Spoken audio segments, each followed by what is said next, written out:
Hey guys, welcome back to another Solo Leveling Arise video. Today we're going to be showcasing the Winter Fang, the newest water weapon. And hopefully you'll see if you want to summon for it. Let me start off by saying I think it's a great weapon, the best water weapon out there so far. It not only 4 damage, but I think it's even a support weapon. Now let's talk about it right now so you can make that decision for yourself. We're going to talk about Wolf's Shadow a lot. It's going to be mentioned in the passives. That's the activation skill, and you can cast it more than once. You can do it 3 times.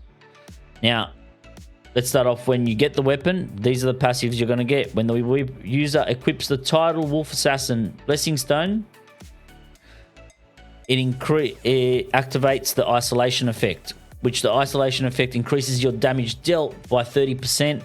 And critical hit damage by 30%. All you got to do is have the Blessing Stone, which is, let's quickly just go there. That one there. I've got it as epic. Doesn't matter what rarity you have. As long as you have that on, you're going to get that passive,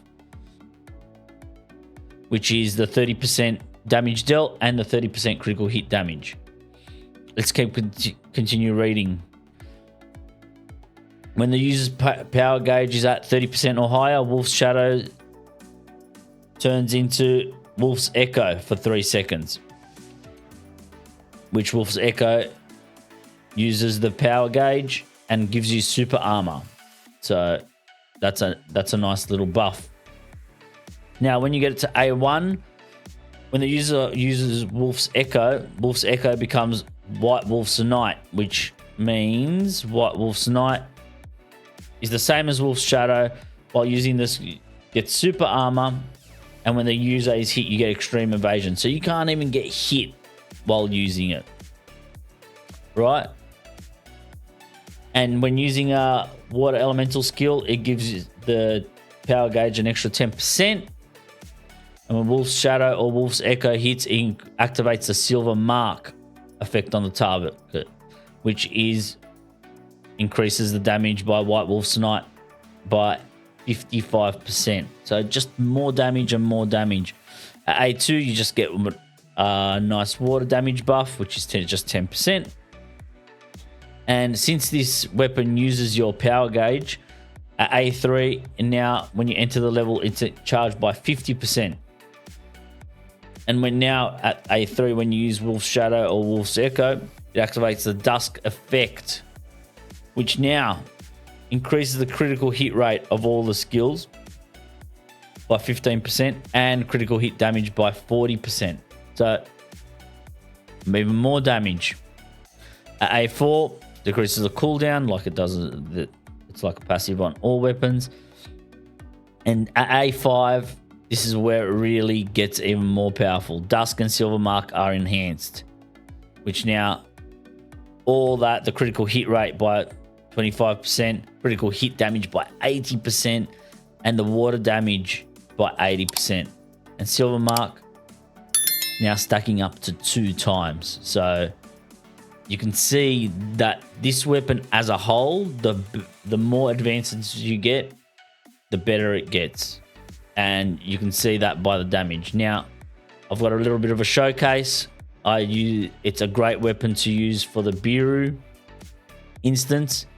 Now, just to show you how powerful this weapon is, I did not use the A0 passive, the isolation.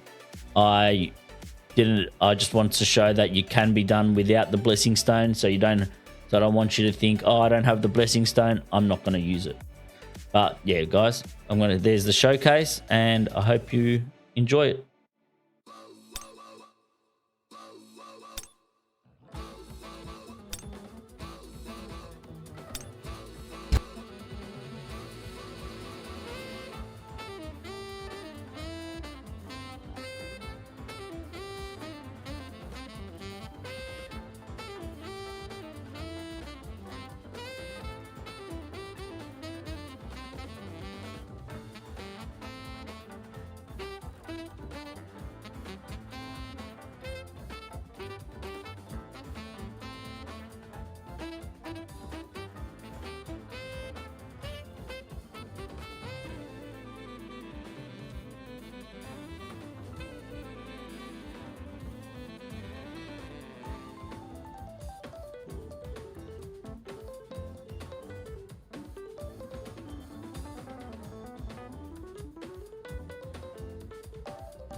Guys, thanks so much for watching. If this video helped, hit that like button, subscribe, and let me know in the comments if you summoned for it and what you think about the weapon and what weapon you pair it with.